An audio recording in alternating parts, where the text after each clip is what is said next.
Welcome to Growing Pains and Gains, the podcast where five lifelong friends navigating life across three states, Nebraska, Kansas, and Texas, share their real, raw, and often hilarious takes on everything under the sun. Join us as we embrace the growing pains and celebrate the gains that comes with life's journey. Hey, everybody. Hi. Hello. Welcome to episode 13 of Growing Pains and Gains. So our hot topic for this week is the Karen Reed trial. So I don't know if anyone is familiar, and I was going to ask you girls before I mentioned that this was an idea for a hot topic, who had even heard of it, or is it something you guys didn't know anything about? So I only knew about it because I think last year you guys were talking about it in the group text. And so I'm like, who is it? So I had to go and look a little bit about it then. And then I started reading through some articles and was very intrigued. And I'm like, well, what's the answer? Like, I always want an answer, like, who did it? Right. And obviously we don't know. So that's all I know about it. Mm-hmm. Maria, I what were you only going to say heard about it because Chelsea had told me, and I did watch a documentary, like, briefly a while ago about it, but I never, finished it. Maybe it was, like, a Dateline or something, but Yeah. Okay. Gotcha. I had no idea about it. Well, I had heard like a little bit about it, but my cousin and my sister were very invested. My cousin's all over it on TikTok. Audra, I'm surprised that that's not in your algorithm, that whole trial, because the people, like Kathryn was saying, is if you're invested in this. Mm-hmm. Yeah. So if you don't know who Karen Reed is, she is accused of killing her boyfriend with her SUV in 2022. His name was John O'Keefe, and he was found in the snow, dead in a blizzard, in a town called Canton, Massachusetts. It's like a suburb of Boston. And so she is charged with 3 different counts: second-degree murder, manslaughter while operating under the influence of alcohol, and then leaving the scene of a fatal accident. So prosecutors allege that she was drunk. She dropped him off at a friend's or acquaintance house after a night of drinking at the bar together, and that she hit him with her car and then drove off, and then he died in the snow from blunt force trauma and hypothermia, is what the medical examiner said. And Karen claims that she is innocent and that she did not hit him. And I think a big part of this is that he was a cop. Yes, he was a cop. And the house that he was at, that they were supposed to be hanging out with, were also law enforcement. Yeah. Mm-hmm. Yeah. And so her defense claims that she's being framed by the people that were at the house and law enforcement, the Boston police. So it is a high profile case. He died in January of 2022. Her first trial started in April of 2024. So it was over 2 years after he had died. And it lasted for like 2.5 months. The jury didn't deliberate until last week of June of 2024. And then it took them a week of deliberating to come back and decide that it was a hung jury. They were very split on whether or not she was guilty or innocent. However, the defense says that the jury informed them that they were all unanimous on 2 of the 3 counts. And so her defense team are trying to get those charges dropped and saying that it's double jeopardy because the jury did want to acquit her on those 2 charges, but it is still pending. And her defense tried to get this new trial delayed until the Supreme Court reviews it, but they did not delay it. They're moving forward with the trial. So the second trial just started this April of 2025, so a whole year later, and they are still in jury selection. So it hasn't officially begun with opening statements or anything, but I think it's supposed to, well, if all goes well, sometime this upcoming week. But since he was a Boston police officer, it is a very polarized case, I would say. that people feel very strongly. Either they think they're like adamant that she is guilty or adamant that she is innocent. And there's this whole group of people that are like free Karen Read campaigners that are like outside of the trial every day, like chanting that she is not guilty. And then obviously the opposite side thinks that she's definitely guilty. So we're not going to go into like all of the evidence and the whole trial and all of that. But if you are interested, you can watch the trial live, and it is in Boston. But I would think that like the jury selection would be hard at this point in It time would be hard, because and they didn't move everybody's it. yeah. yeah, they because didn't everybody's move seen it. They didn't Alex, move you Right. it. watched the sorry, go ahead, Chelsea. They should have moved. I feel like they should have moved it out of the county, had a different, Yeah. like totally Yeah. like people that Why weren't. didn't they move it? Because I They personally want think it that there. Yeah. framed. Yeah. Alex, Yeah. you watched the documentary. What do you think? So, okay, so there's a documentary on Max. It's a 5-part docuseries called A Body in the Snow, The Trial of Karen Read. And it just came out in March, coincidentally, right before the new trial. And Karen Read and her defense team put the docuseries on. So I'm not going to be naive to the fact that obviously the docuseries was like made Biased towards her. Yeah. biased towards her, yes. And like every episode, so I had Jordan watch it with me and he didn't know anything about it. And I thought that he would just like think it was silly and not want to keep watching it, but he was so invested every night because I feel like when you watch it, at least me personally, I should say, every episode I'm like, well, like one episode I thought she did it. And then another episode I'm like, maybe she was framed. And like, I don't know. I think Jordan and I talked about it. I think probably most likely, in my opinion, I'm not saying this is facts, that she probably was drunk and probably did hit him, but it wasn't on purpose. And the second degree No, murder exactly. charge is that it was premeditated and that she Exactly. like meant to kill him. And Exactly. I That's don't just think insane. so. I think she's Right. drunk. They were both drunk. And so she says that she like dropped him off and he was supposed to go up to the door. These were acquaintances. And she was supposed to go up to the door to see if it was okay if they came in. And she says that like he never came back. She kept calling him, kept asking where he was, and then she just left because she couldn't get a hold of him. And then she called him like incessantly after that, And left him awful awful messages like saying, Like, like, you F knew you, I yeah. hate you, you're an awful person, all this Wasn't stuff. But I'm thinking if she Wasn't killed him that- and she knew she killed him, she's not going to be leaving all those voice messages. That's my Exactly. automatic Yeah, assumption. I don't think that she knew. 100%. I don't think she that knew. like wasn't that the big thing was that she left him horrible messages that they Yeah. were in a bad fight, and this wasn't like the first time they went to Aruba or somewhere and got in big fights and Yep. did all that. Yeah, Yep. but that doesn't mean she like planned to kill Right. him. Yeah. Like Yeah. I do not think that. I think that if she backed up and hit him, didn't realize it, and then was pissed at him, like, you Yeah. know, I don't think she knew she did I it. think she was drunk and didn't. And it was a blizzard. So, I mean, that was part of it too. You couldn't really see anything. And so, yeah, I think Now, that's he also has, probably what like, happened. Scratches all over his arms that look like a Yeah. dog.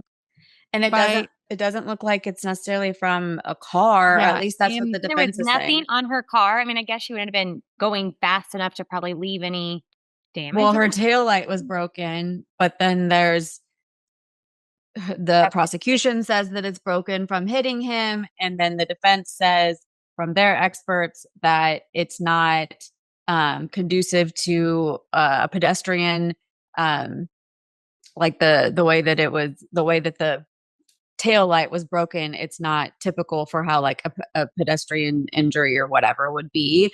And that whenever she got home, she was calling him, leaving him these messages, blah, blah, blah. And then she says that she slept on the couch waiting for him to come home because she was mad at him that he wasn't returning her calls. So she's claimed that she thought he was coming home. And then later in the night, like really early in the morning, she started calling other people saying like, where is he? Have you heard from him? He didn't come home. And then she got in her car to leave to go look for him. And she picked up people on the way. And in the video of her backing out of her garage, you can tell that she like bumps the car that's parked in the driveway. And so her defense is saying that that's when the tail light was broken, was when it hit that car. And it was still a blizzard. It was still snowing when this happened. So it was hard to see anything too. So I just feel like basically in every different like evidence or fact or whatever, it's like no matter who's saying what happened, then the other side has a rebuttal. And then I keep going back and forth like, oh yeah, this happened. And it's like, well, okay, maybe this happened. So I don't know. I'm definitely very curious. Sorry, go ahead. One person that was at the house Googled house long to die in cold. Well, I was just about to ask, there's a history of corruption in the Boston Police Department. Yeah, and that's what I'm saying. And this family that they were at, the house that they were at, apparently they like redid the whole basement, like dug the basement floor up after this had happened, redid the basement, sold the house, and got rid of the dog. And they got rid of the dog. Yes. And the dog, and he has like scratches on his arms after he died that looks like could be from a dog. And that's what the defense had an expert say, that it looked like an animal. So they could have gotten into a fight. The dog, who knows what happened, but that would be my question. What all evidence there was that, kind of pointed back to the Boston Police Department? Well, not the police department as a whole, but the people he was with. Yeah. Well, there was a whole investigation into how it was handled. The main trooper Proctor, was one that the defense like grilled, that he was messaging like his buddies and saying inappropriate things about Karen Reed, and basically he had to read them on the stand. It was very awkward. And it was like the same day or like 24 hours after the guy died. And so it was like apparent that he immediately had a bias and towards her, that he thought she was guilty and wasn't even trying to like look at the evidence. Right. And in January of 2025, he had a misconduct hearing against him. And then in March of 2025, he was fired from the Boston Police Department. So obviously something, the way that he conducted himself was not appropriate for a police officer, regardless of if he tainted any evidence or anything.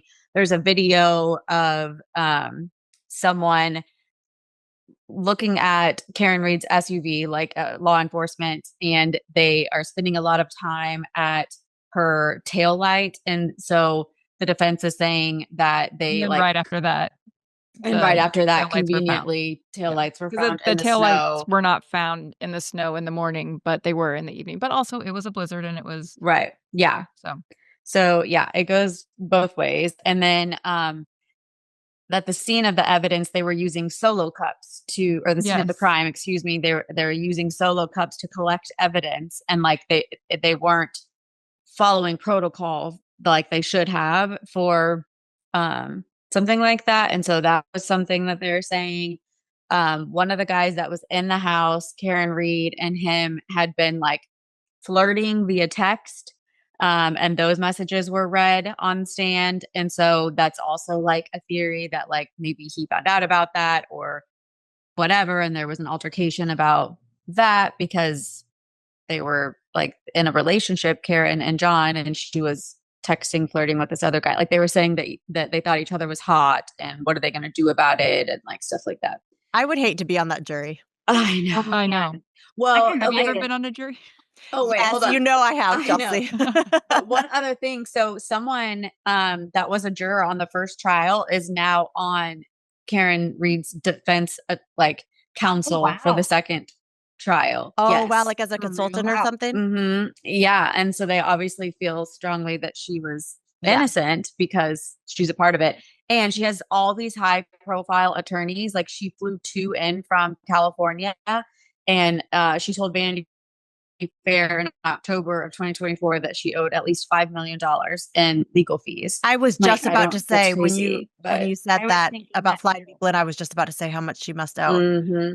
Yeah. But like so much. Do they raise a ton of money for it? They did raise a ton of money for. I don't want to misquote the amount, but I did look it up because the whole time when they kept talking about like that her attorneys were just there for months and stuff, I'm like, God, this has to be so expensive. And I want to say it was somewhere at least like 2 million or something like that. Like they raised a lot, but she still. I wonder how much they got for that HBO for the Max documentary. Oh, right. Yeah. I'm sure they got money from that. Mm-hmm. So yes. Yes. Okay, so Chelsea, to your question, I have been on a jury before and it was awful. I was thinking it was 2014 And it was my first experience. And I was young. I was still in my 20s, right? I was like 28, 29. And it was an awful experience. And so it was for a trial for meth and guns. And they pulled out like these assault rifles in front of us and like walked them down the jury box and were like, look, this is what was found. And it was a terrible experience. And it was, I remember it was Memorial Day weekend. And so we started on a Tuesday and the trial lasted Tuesday through Friday. And I just wanted to go back to work so bad and just be back in a normal setting. Right. And I remember packing my like peanut butter and jelly sandwiches for lunch so I could eat them. I was just so innocent, just trying to mind my own business. I really wanted no parts in it. But what they were trying to Didn't charge you him end up with, like leading the jury? yeah, I didn't feel like he was guilty of what they were trying to charge him with. I was like, so he had 0.01 gram of meth in his pocket. And I was like, that is obviously his. And they were trying to put all these other charges on him. He was in a hotel room and he was basically the last one left behind. And they were trying to pin everything on him. And the evidence didn't lead that way. So it was myself and a middle-aged white guy. Am I supposed to say Caucasian to be politically correct? I don't know. A middle-aged white guy and a middle-aged woman and myself were the only ones that were like, this isn't adding up. And the man on trial was a Hispanic man. And I mean, there were people. And so here's the problem. It was that we had to do the sentencing. So in the state of Texas, That's the worst the part. I think jury that's so does messed up. the Yeah. sentencing. And I don't think that should be done. I think the judge should decide the sentence. Right. So totally we agree. found him guilty for the 0.01 gram of meth and not all the other like pounds or whatever that they were trying to pin on him and not all the rifles. And so he was found guilty for the 0.01 gram of meth. But since he had prior convictions, the sentence was anywhere from 2 to 20 years in prison for 0.01 gram of meth. Oh, wow. And so myself and the other two, we're saying like 2 years. Yeah. And yes, he had priors, but they were nonviolent. He had never, robbed anybody or anything like that. It's just drug charges here and there. And I just didn't feel, and I still don't feel, that 20 years is just for Right. anyway. So, and it was like a long drawn out fight. And I remember this like 80-year-old man yelling at me and he was like, I'm retired. I can sit here all day and just insulting me. And I was like, I'm just eating my peanut butter and jelly sandwich on my lunch break. I'm ready to go back to work. But it was awful. It was a really bad experience. And we finally settled and I was not happy with it. And I feel like if I was there now being 30, how old am I? 38? I would have stood a lot more firm, but I was a little more scared, a little more intimidated. And we ended up settling on 12 years. Oh my gosh. I know. That's a long time. But there were a lot of people that said they weren't leaving with anything less than 20, which was the max sentence. And so the other two people and myself kind of had to come up. I mean, it was just to the point that, and that's what I mean. I feel like, That's and But the you other two felt were so just like, awful I felt afterwards. awful. Oh, I felt awful for a really long time. Ugh. That's I crazy think that that's the so jury messed Did you up get on that parole or jury. anything? I have Like- no idea. And I knew his name. And at first, after it happened, because I felt so messed up, so I'm like Googling and reading, and then I just kind of let go of it because I had to just go forward and move past. But it was a really bad experience. And I don't think that regular schmegular people like myself should determine someone's. No, it should definitely be the judge. That's crazy. I didn't know Texas did that. Yeah, and I don't know what states have different laws, but in the state of Texas, the jury determines the sentence. Chelsea, what does your sister think? Like, what do what does Amy think about Karen Reed? Oh, I don't know. I think that she thinks that it's just corrupt. Like sorry, Amy, if I'm misspeaking, I don't know. I think that she thinks it's just messed up the way that it's been handled, that the police are, there's a lot of shady stuff. Like we could go into a lot more of it, like in the jury room, I guess that the person because apparently the jury wasn't clear that they could come back for the 2 charges and just mistrial over the one. Yeah, they didn't know that they could tell the judge that they thought she was not guilty on 2 and hung jury on 1. Yeah. But and so but Amy's like, but it was a cop in there, the one that was helping them with it, so that could be, you could just go down. He could have swayed them, kind of. Yeah. So yeah. And the same guy that gave away the dog also like disposed of his phone, like there's like records that have gone missing, like ring cameras that all don't kinds have, of stuff. So Well, Guess we'll we have to shall see do. what happens. Yeah, that's what I was going to say. We'll have to do a follow-up once the trial's over, and we We can might come have to back bring and Amy discuss. on because she is going to be Yeah, watching. She's going she to be can in be our court all guest. week, guys. Yep. Yes. Yep. So, for this week's topic, we are doing a special episode for Autism Awareness Month. April is Autism Awareness Month, and we have a very special guest joining us. Her name is Kallie Finley, and she is the wife of our good friend Will Finley. So, well, Chelsea, Maria, and I knew Will back when we called him William in elementary school. So, he's been friends with us since kindergarten. We've known him a very, very long time. And we came to know Kallie. Kallie, has it been 10 years? Didn't you just have a 10-year wedding anniversary? No, we'll have 9 this summer. 9 December. Okay. And I remember July, right? Yep. Because we all went to the wedding and had an amazing time in Omaha. Yep. And so we've known Kallie then about 10 years, obviously, when they first got together before they got married. So that's how we came to know Kallie. And Callie's going to share her story about her journey with their son, and I'll let her get into that. But and I'll also share my story, but just wanted to start out by saying I started reaching out to Kallie on Facebook when I first had concerns that my son was autistic. And I texted Will first, and I was like, Will, is it okay if I text Kallie? Like, do you think she would mind? I have some questions about it. And he was like, no, she would love it. Go ahead. And I'm like, okay, great. And so I just probably started drilling Kallie with questions because I was so Nice you unsure. had her. But yeah, I'm so thankful for her. She answered all of my questions openly and honestly, and really helped me to feel better about the process. So, Kallie, I'll turn it over to you, and you can tell everybody a little bit about yourself and then share your story. Yeah. So, like Kathryn said, my name's Kallie Finley. I know all these wonderful women through my husband, Will. I am a nurse by trade. So, I have been in nursing for about 10 years. I've kind of been in a number of fields, but my love is really emergency room. And then I got my doctorate in nursing and am a nurse practitioner. wow. But Wow. That's Yeah. awesome. so awesome.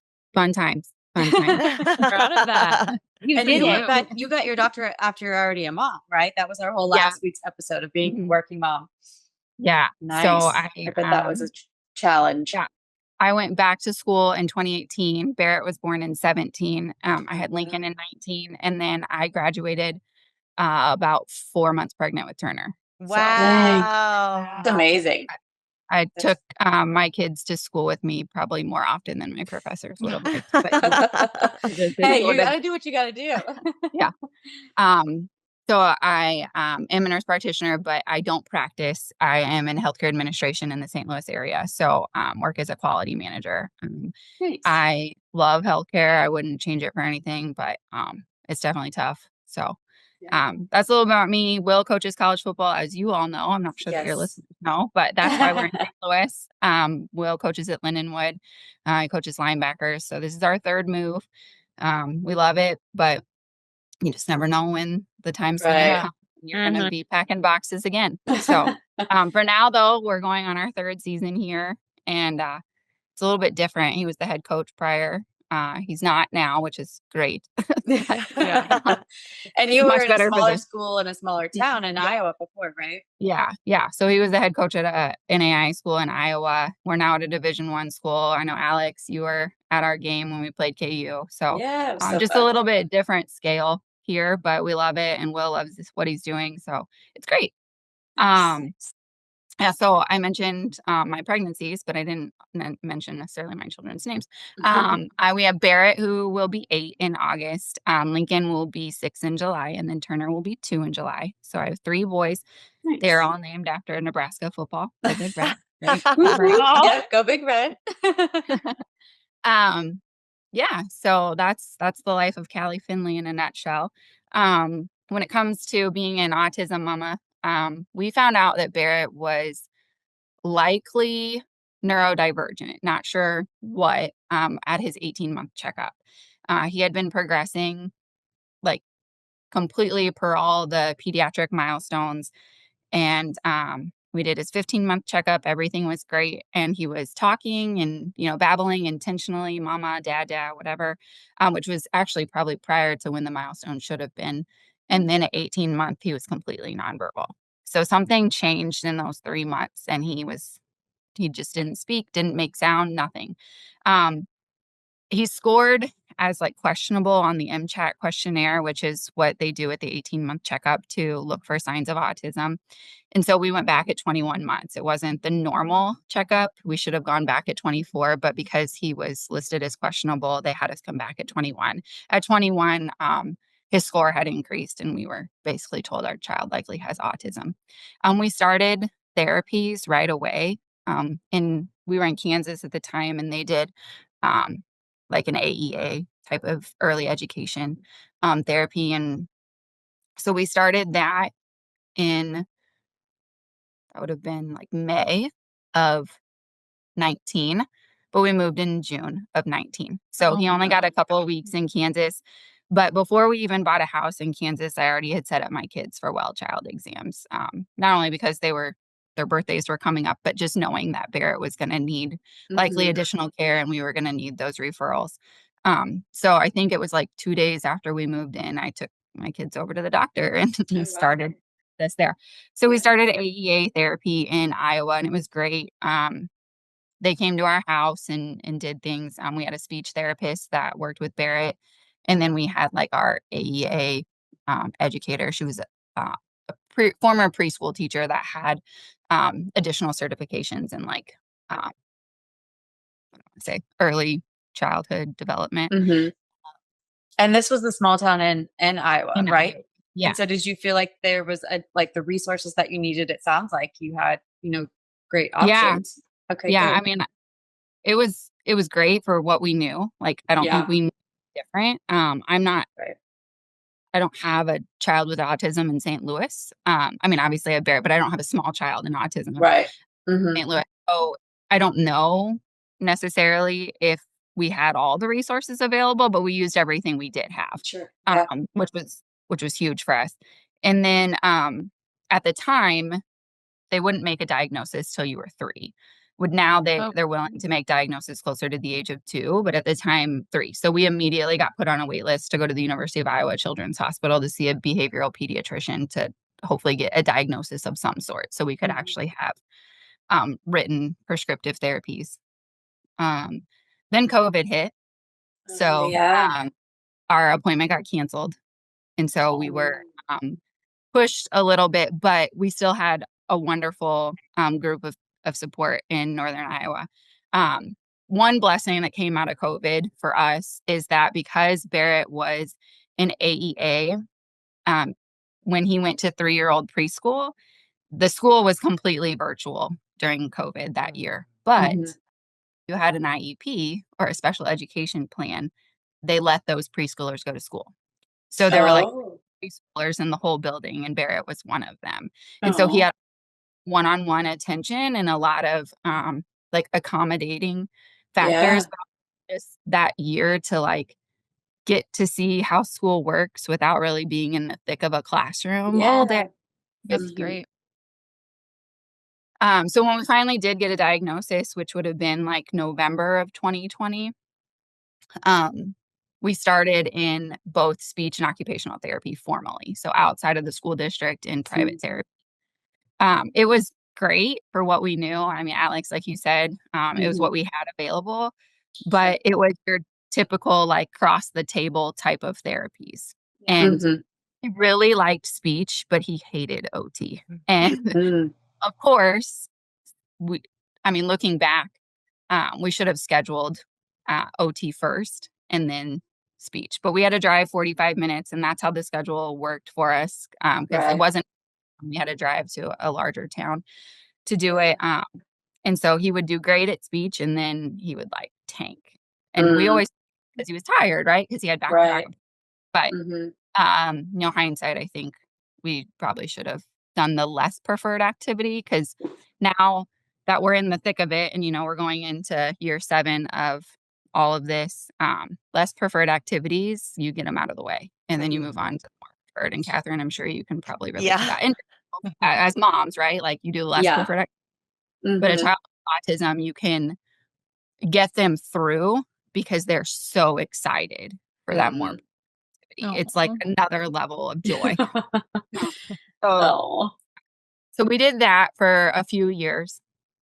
And then we moved to St. Louis, and we didn't really know what we were going to do because I don't know, just like, well, we're here. I'm in the 8 months. No, I had Turner 2 weeks after we moved. So I was like, pregnant. That's crazy. I was I like, can't imagine whatever. that stress. So we found a place. Of course, insurance didn't cover it, which is like the biggest downfall of having a child with special needs is insurance doesn't cover a lot of things. But insurance didn't cover it, but we were like, it's play therapy. Let's try something new. And so they're basically in, like, when I walked into the place, I thought I was in like a gymnastics gym. I mean, outside of like not having bars and balance beams, it's like the bouncy floor. There's swings hanging from the ceiling. They have like the jump pit. There's trampolines everywhere. And we just started doing that. And he does occupational speech therapy both there. And then they also offer a social therapy group where he's with other boys his age. So they're either in kindergarten, first or second grade, and they all have autism spectrum disorder. And so it's really just a way that they can learn to interact with each other and not engage in that parallel play, but actually in engaged play with their peers. So in a way it's amazing. And then in a way it breaks my heart because like, why do I have to teach my child to interact with other kids? Why can't I be taught to interact with my child? So yeah, but Barrett's thriving. So he was nonverbal until he was almost 4. And he fell in our dining room and like smacked his head on the dining room table and said mama. And that was Are you he serious? was like bawling, and so then he's bawling and I'm bawling. Yeah. But and then he didn't, like, that was like a one and done, and he didn't talk again. So he was pretty much nonverbal until then. Potty training was a trip, as it is with all children, but with Barrett it was wild. He potty trained, as in like number 1, pretty well to his peers, I would say. He didn't poop in a toilet till he was 7. So it was just this past summer that he pooped in a toilet for the first time. He would go get a pull-up. He would go and do his thing, and then he'd say, I pooped. So, I mean, there's definitely been challenges, but overall, the journey's been insightful for sure. I've learned more as, I mean, he's my first, so I like to think it's because he taught me to be a mom, but I think he taught me to be human. Yeah. Too. Yeah. So yeah, that's us in a nutshell, and Barrett's journey thus far. Does he say words now? Does he talk now? Yeah. Yes. Yep. He's something else. I saw your video. You said he said mama, and then you didn't. And then you said he did. He speaks a lot. I saw your video on Facebook for National Autism Day, and he was just repeating you and telling him what to say, and he's saying big words and full sentences, and he was just talking. Yeah. So it was, Chelsea, it was like one and done for probably 6 months. So he said like mama, and then he was like mute again. You're like, I know you can do this. Yeah. Holding that in there. Yeah. And then I think it was hot dog was his next one. The important ones, mama and hot dog. Yeah. Right. And so is he in school now, or tell us about that? Yeah. So he's a first grader. He it does have an IEP and has a para. He is in the regular ed classroom most of the day. He does the instruction in the integrated room with the rest of his peers. And then when it's time for the work, he goes either to the special ed classroom or does like small group with peers. He learns a lot better either independently, like with that one-on-one instruction, or in small group. He had a para last year all the time. So from the minute we would drop him off at school, like she was there waiting for him, and then she would bring him out after school. We did not. We graduated a little bit this year, so we don't have to have anyone pick him up or drop him off at school. He doesn't have a para at recess, at lunch, and not during specials either. So he can go. Yeah. Awesome. So he's doing really, really well. And like Kathryn said, he talks constantly. He definitely has echolalia, meaning he repeats himself a lot. He repeats other people. So sometimes that's great, right? Like when he was doing his positive affirmations, that Kathryn's referencing. And sometimes it's so great. Yeah. But maybe if he's repeating something someone said that is not a great thing. Yeah. Or the football Should've coach said during a their football word. game yelling at Right. his players. Oh, I'm so glad you shared your story with Yes, us. thank you so much. Yours looks yes, so thank different you. than mine, and that's exactly what I wanted. I didn't know. Yeah. I had never asked you the questions about your experience of how you found out or started thinking he may be autistic, and yours looks so much different than mine. And that's one important thing that I want our listeners to understand who may not be familiar with autism is I heard a saying once, and it was, if you meet one autistic child, then you have met one autistic child because they are all Oh, so yeah, different. The that's good. spectrum is so broad. And just because one child may act one way, another could act completely different. There are no certain ways of doing things, or if you're autistic, you do this and you don't do this. I mean, the spectrum is so broad, and these children are just, they're superhuman. They're superheroes. They're little, just amazing human beings that just do so much that I don't know. Speaking with my children, I would have never imagined my son doing the things that he's already doing at age 3 when I first found out he was autistic. And so I had all of these misconceptions because I didn't know much about autism. So let me backtrack and say how I first started thinking he may be autistic.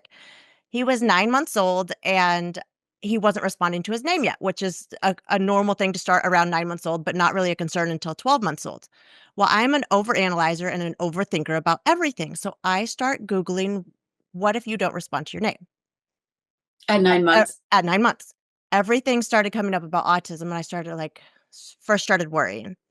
So Gary, my son's father, was like, no, our children, my partner, Gary, was like, no, like, you're overreacting. You got to settle down. So I went through that and then kind of let it go. And then as he would get older, and by older, I mean like 10 months, 11 months, not much older, I'm like, no, I think this is really a thing. And at his 12-month appointment, I first addressed it, and his pediatrician was like, no, totally. But he would laugh and like interact with her in the office.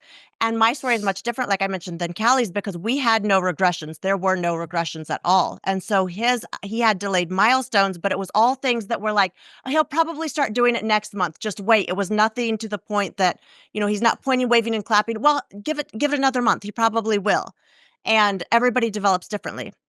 And so by the time he was 13 months, I started YouTubing videos, and I was frantically reading and researching. And I was like, there is no doubt in my mind that my son is autistic. And everyone thought I was crazy. I went and saw 2 different pediatricians. They both told me I was overreacting, our main pediatrician and a different pediatrician in the same office, because I was like, I need to see somebody else. I need a Everybody second thought I was opinion. overreacting. And so I remember he was almost 15 months, but we weren't to his 15-month appointment yet. And I just knew it for sure. I knew it. It was And just so I like your started mother's intuition, it sounds Yes, like. yes, and I was positive. So I started doing my own course of action, and I started doing so much research, and I found the best ABA therapy company in the Dallas area. And for people who don't know, that's applied behavioral analysis, ABA therapy. And so this is something. And so I called them and I was like, can my son do therapy if he doesn't have a diagnosis? You can't be diagnosed in Texas until 18 months. So Kallie kind of mentioned how it used to be older.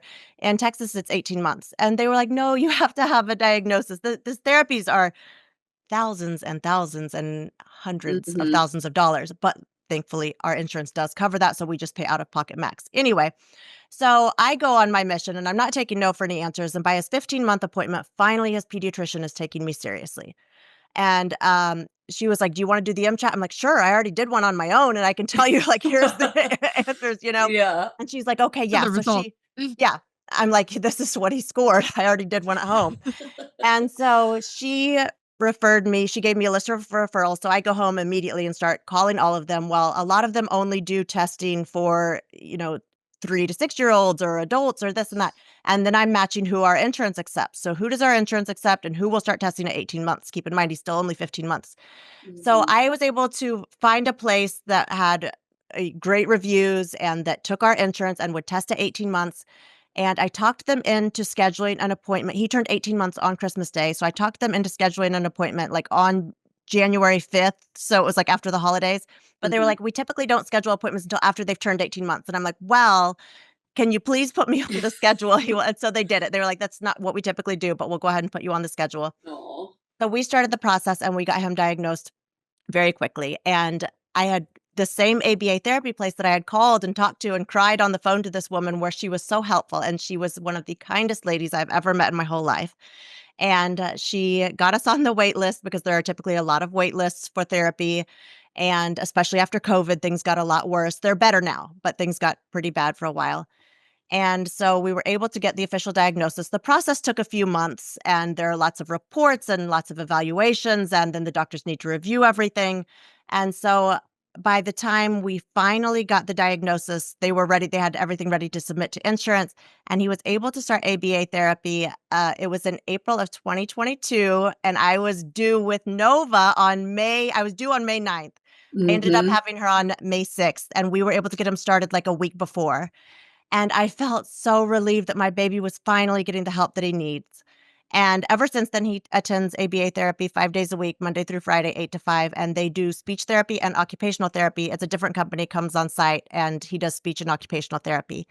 And he is just thriving. I mean, leaps and bounds. And he was also nonverbal, and just recently has started saying so many words. So like I said, different than Kallie, because he never had the regression. So he always kind of said mama. He said mama since like 18 months, but that was it. I mean, nothing else. And then once he turned 3, he started saying more words. And now he's putting words together, and he'll tell me, like, if I try to give him a piece of something, he'll say, no, whole thing. But and all types of things. Oh, not now, or right now. He's very yes. And he is so independent. His sense of direction is just wild. If I take a different turn going home from school, he's like, no, straight. That's what yeah. They're the same way. Where are we going? And they know. I'm convinced, Kallie, that Cinco could tell somebody, not that a stranger would ever be taking him home from school, but I'm convinced if there was, he could point them in the right direction and tell them how to get home. And now he'd probably be having them go like on some loops to go past the stuff he likes to see, out of the way.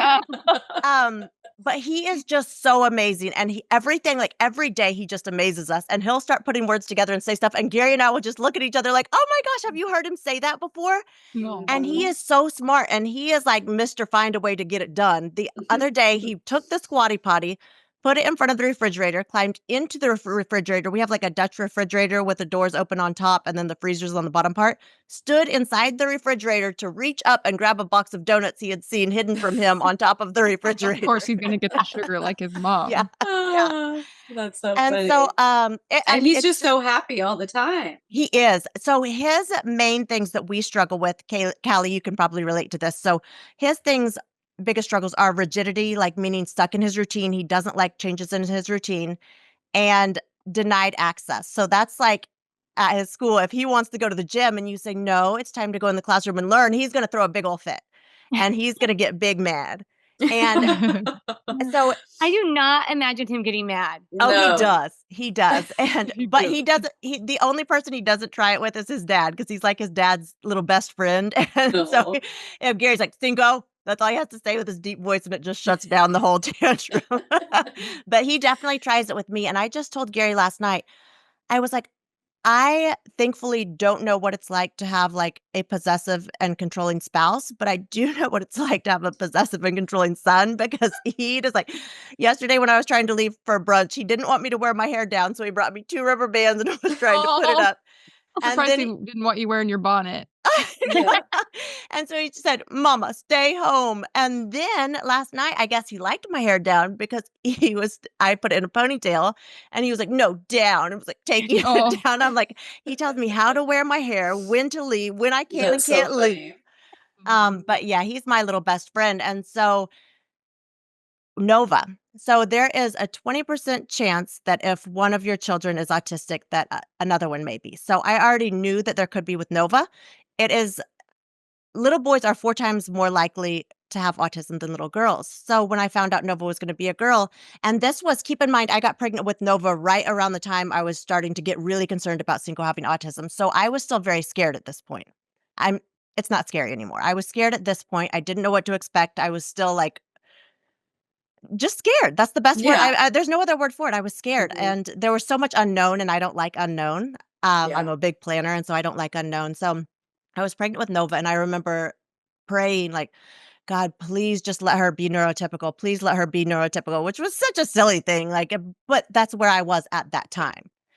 And so then I was like, found out she was going to be a girl. And I'm like, okay, so it's less likely, that she's going to be a girl, that she'll be autistic. Well, by the time she was born, Cinco had gotten started in the therapies. And so I was much less concerned by this point. And I'm seeing him getting the help that he needs, and I'm seeing him develop.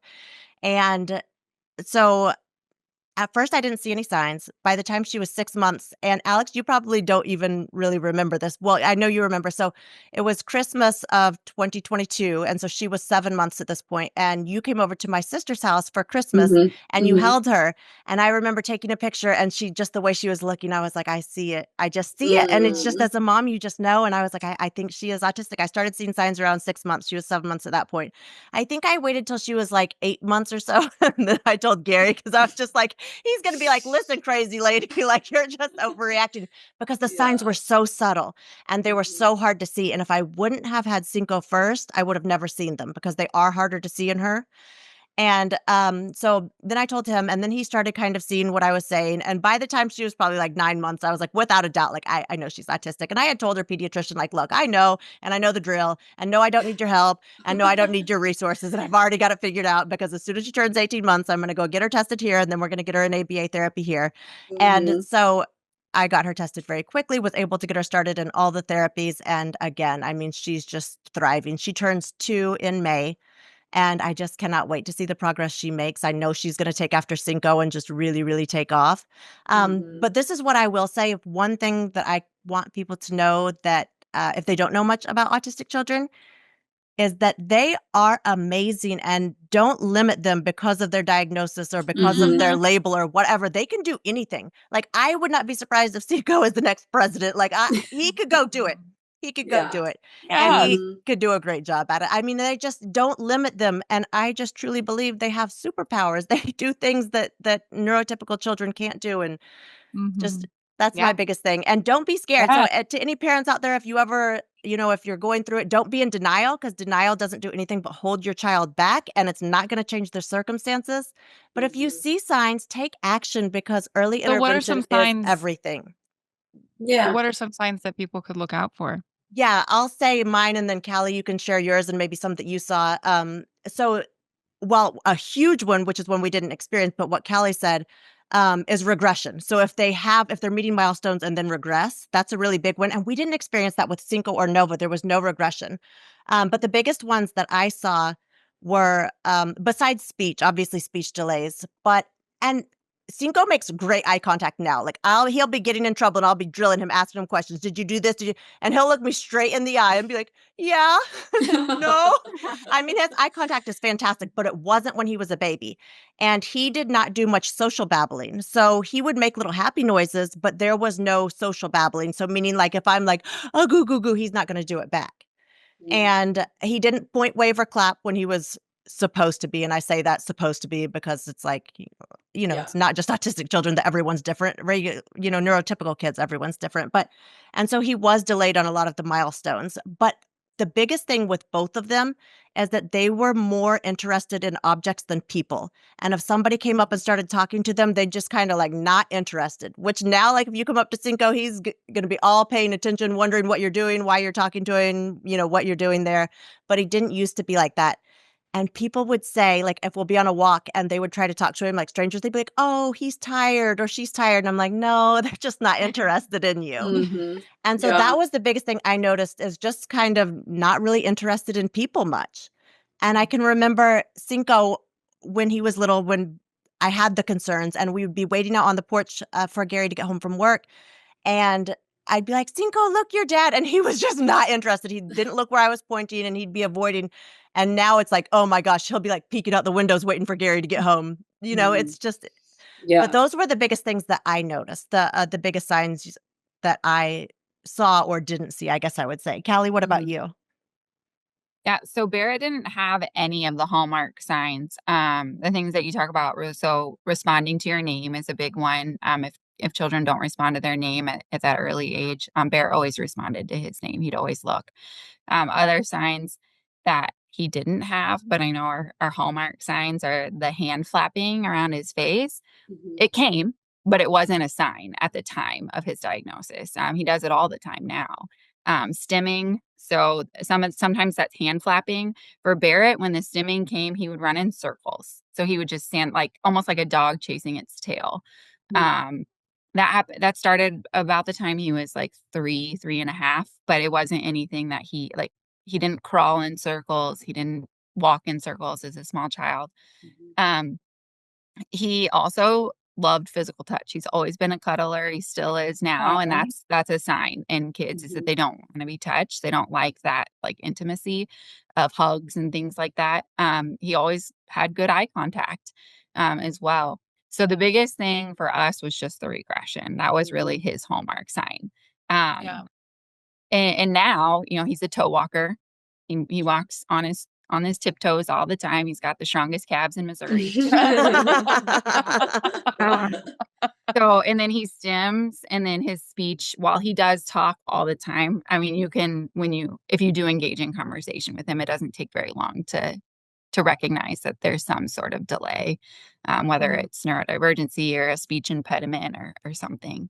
But we didn't have any signs. And that was, I think, the hardest part for us, is because he scored on the MChat, but he had regressed. So it was like, is he regressed or does he have signs? And when they talked about the hallmark signs, I was like, no, that he doesn't do that. He has good eye contact. He loves hugs. He loves cuddling. He doesn't hand flap. He doesn't make repetitive sounds because he doesn't talk at all. And so so that was, I think, the hardest part. Now, it wasn't hard to come to terms with the fact that my child was going to have some sort of diagnosis. It was like, well, which one is it going to be? Right. Yeah. Likely autism, but maybe it's not. Maybe it's some sort of other neurological disease, or maybe it's like a palsy of some sort. I don't know. I mean, there's just like a million things that go through your head because, like Kathryn said, she Googled a lot of symptoms. Google is your worst enemy. Yes. As a mom in general, it's definitely your worst enemy when your child has something that's not normal. Right. And I didn't Google. I looked to the pediatricians pretty much consistently because as an ER nurse, every person that you see is like, well, I Googled my symptoms and I'm pretty sure I have appendicitis. I'm like, that's Maria. No, like shut Google off, people. Like, so I didn't do that. And I think that was what was really hard for us when we finally did get a diagnosis, is that he didn't fit in the box. But like you mentioned, it's such a wide spectrum and everyone is so different that his symptoms just didn't fit perfectly. But he had enough of them, that he was diagnosed. I think it would also be extremely hard when there are the regressions. Like, I didn't have to deal with that. So it's like I said, I saw the signs. It wasn't like everything's going great and then all of a sudden it stopped. Like, it started very early on when they were like, things are delayed. So I kind of, had time. Whereas I think if everything's looking great, you're like, okay, good. Everything's normal. My child is, healthy. They're meeting milestones. And then all of a sudden to just have it stop. I mean, that's got to be scary. Well, and then you had the appointment scheduled and then it was delayed for a long time. So I feel like that would be stressful too, because you think that you're going to have this assessment and get answers. And then you're like, oh, actually, now I have to just keep waiting. Like, that sounds like that would have been stressful too. Yeah, it was. But, we went and we only had to go to the University of Iowa twice. We went for our initial assessment and then we went back a year later. And I had COVID at the second appointment, so I couldn't go. So Will did it, and I'm like FaceTiming in the background. But at the first appointment, what was really like amazing to hear from someone that had like her entire professional career has been dedicated to caring and diagnosing children with autism. And she's like, he looks at you guys all the time. And that's a hallmark sign, like Kathryn was mentioning, is that they want that affirmation that like what they're doing is okay. That's a normal behavior in children. And so they might be like playing cars on the ground or playing Barbies or whatever. And they look to mom or dad to be like, and Barrett did that. And she said, he has autism, but he's not going to have autism forever. And I know that that's not true. Kathryn knows that's not true. Like, it's a diagnosis. You're going to have it for your whole life. Yeah. But she said by the time he graduates high school, people won't know he has autism. Yeah, the symptoms can lessen and lessen. And yeah. And so for Will and I, that was like, in a way, really scary to think about. But at the same time, it was like, there is hope. Like this is Yeah. like terminal illness. This isn't cancer. Right. This isn't something that is going to harm our child. The hardest part as a mom or a parent with a special needs child is not what your child will do, but what other people may do. Yeah. Or Yeah. don't. Yeah. We were just talking Yeah, about that. Absolutely.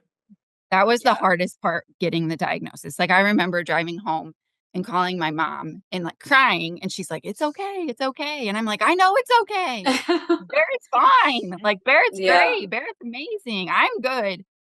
But the world's not. Yeah. Right. And so that was like the hardest part for me to digest, is that not everyone is going to see him as beautiful.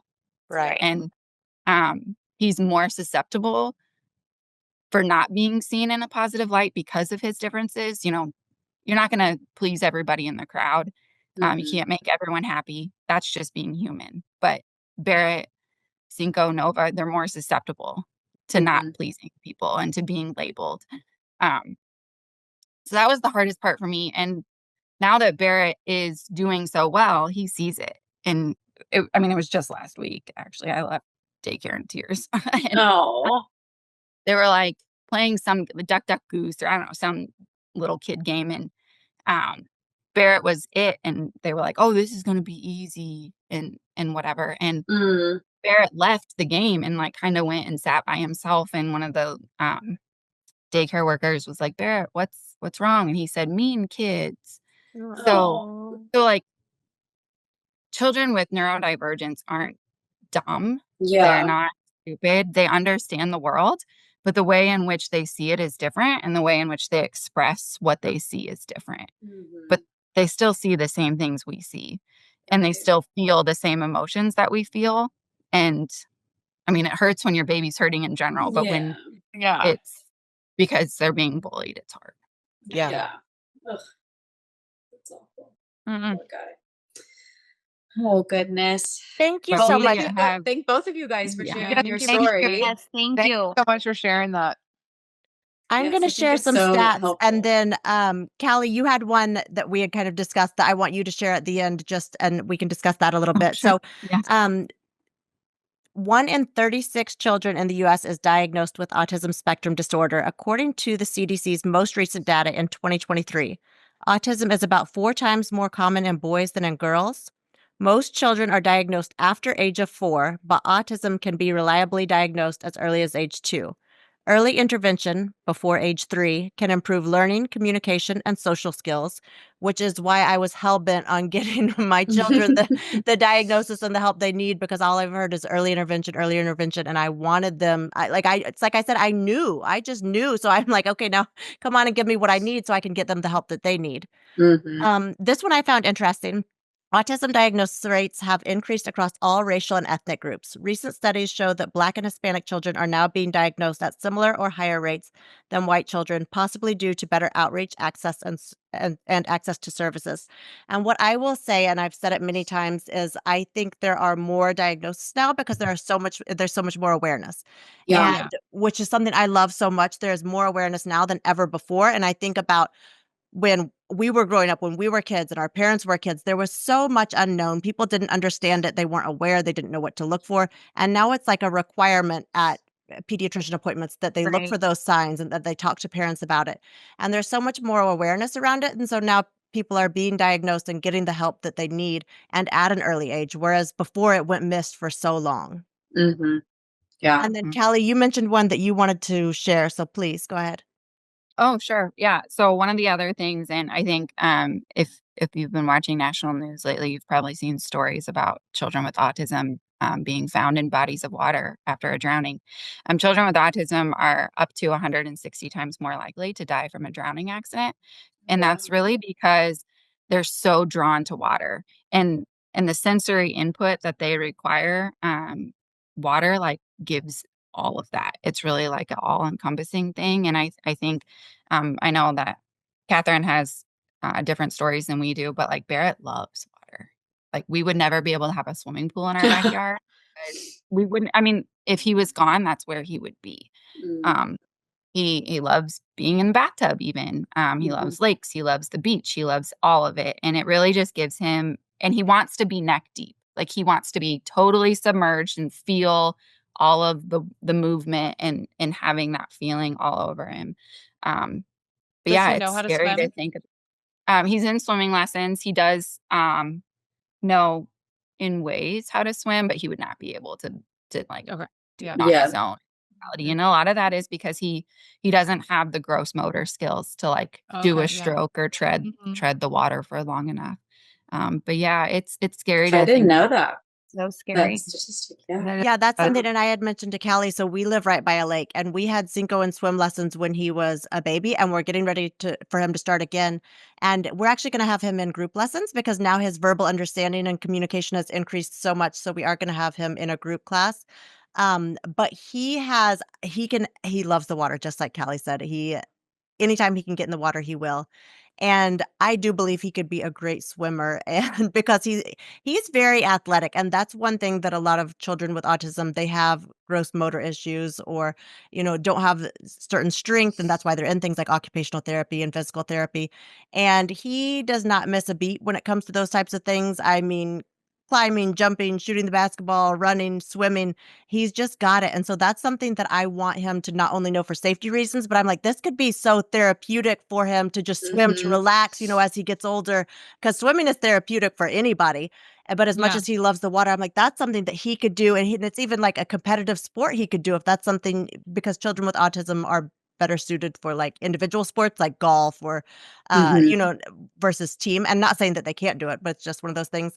And so that's something that we're excited to get him started again in swimming lessons for, mainly but for safety issues, but also I'm like, I could see him doing that long term and really using that as a therapy for himself. Yeah. Awesome. That's interesting that it's because it like the Stimulates sensory all the yeah. pressure, Yep. maybe. does all the senses. That's really interesting. Yeah. Okay. Well, let's go ahead and do our pains and gains. What? Do you have a big pain? What? Yeah. Chelsea, you said uh-oh, and then your camera froze. Are you okay? What happened? I thought everybody froze, and then I was like, oh crap, It was probably just everybody you. didn't freeze. No, it was just you. And then I was like scared. Well, we know Chelsea's pain for the week, that moment right there. Yeah. Nah. Okay, I'll go quickly. So my pain and gain are actually like the same thing this week. So my pain would be that it was my last week at work at my company. I know I mentioned in the last episode that I've been with for 10 years and decided to leave. So I had to tell everyone goodbye this week. It was really emotional. I've just have a lot of really strong friendships over the last 10 years, and it was more emotional, I think, than I probably expected. So it was definitely my pain for the week. But then my gain is that I've officially closed that chapter, and now I am ready for a fresh start and something new. I have a week off before I start my new job and more time to do things with the kids. We already had a fun day today playing in sprinklers because it was like 84 degrees here. And I'm just super excited for the future and ready to see what happens. So that's me. What about you, Audra? My pain for this week is that I just been feeling off. Like it's just been a bad week. Like I don't know how to describe it. I don't know if it has anything to do with well, I know it has everything to do with my jaw. I was gonna say, yeah, It's I definitely know. yes. You're still Just because your face has major healed so much, I surgery, don't think yeah. you realize like how much your body You went still through. can't eat regular food. Yeah.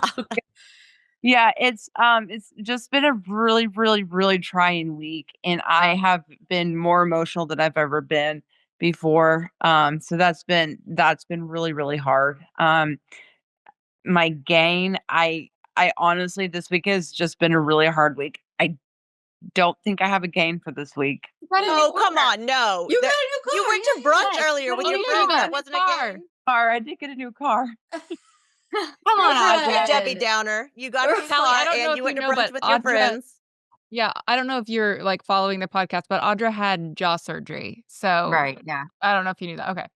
Just one. Yeah. She can't eat. She can't chew for 2 months, so she has to swallow things whole. It's not funny, but she swallows like pasta and things you should not be swallowing whole because she's just trying to get real food, and it's sad. So Yes, and you're right. I got a new car, and I really love my car, and I do apologize. I have been doom and gloom all week this week. Well, like you said, you've got to give yourself some grace. yep. Yeah, Yes, Audra. absolutely. I know it's hard when you're in the thick of it to see any like light at the end of the tunnel, but you're gonna get there. Yep. Yes, And also just being like back to work full time, like you have to be back to work and act like everything's totally normal when you don't feel totally normal. yes, So you just gotta just remember that. absolutely. Chelsea, what about you? My pain for the week was just trying to find something to wear to this dang concert that we went Oh my to. It took God. up my whole week. And Chelsea, also, we should do a reel of your different videos or oh different my gosh, outfits you tried on, including outfits. the Yeah, we could do So t-shirt. that tell everyone what for concert days. you went to. So Maria and I went to see Wait, is that Cross-Canadian. going to be your gain? That's my gain. Yep. Okay. My gain is that Maria and I went to see Cross Canadian Ragweed, and it was so much fun. It was so fun to be with Maria and just spend time together and just reminisce on our glory days. It was great. Good. Yeah. What about you, You- Kat?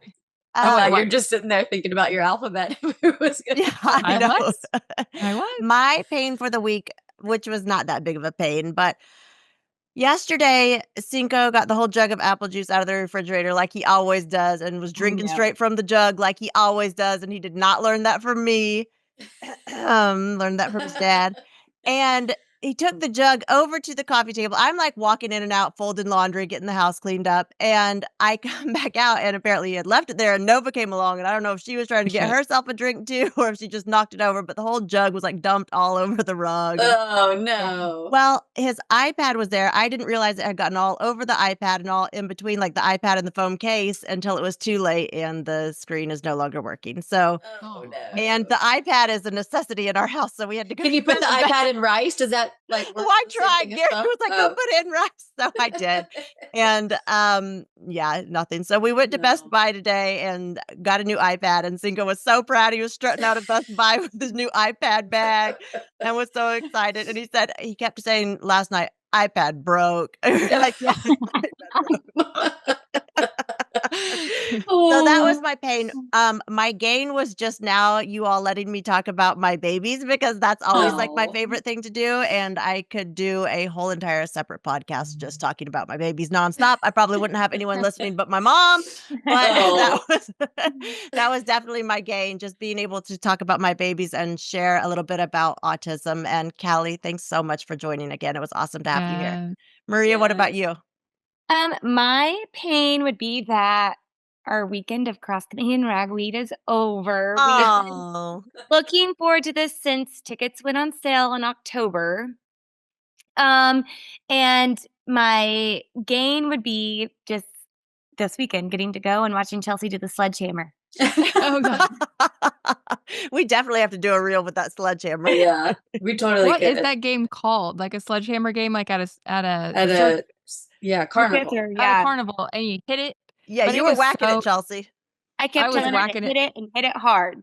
And there were guys there that would walk up because we were sitting like right across the street from it, watching people, and they'd walk up and they would hit it, and it would barely go up. That would have been my And it favorite barely thing. went up.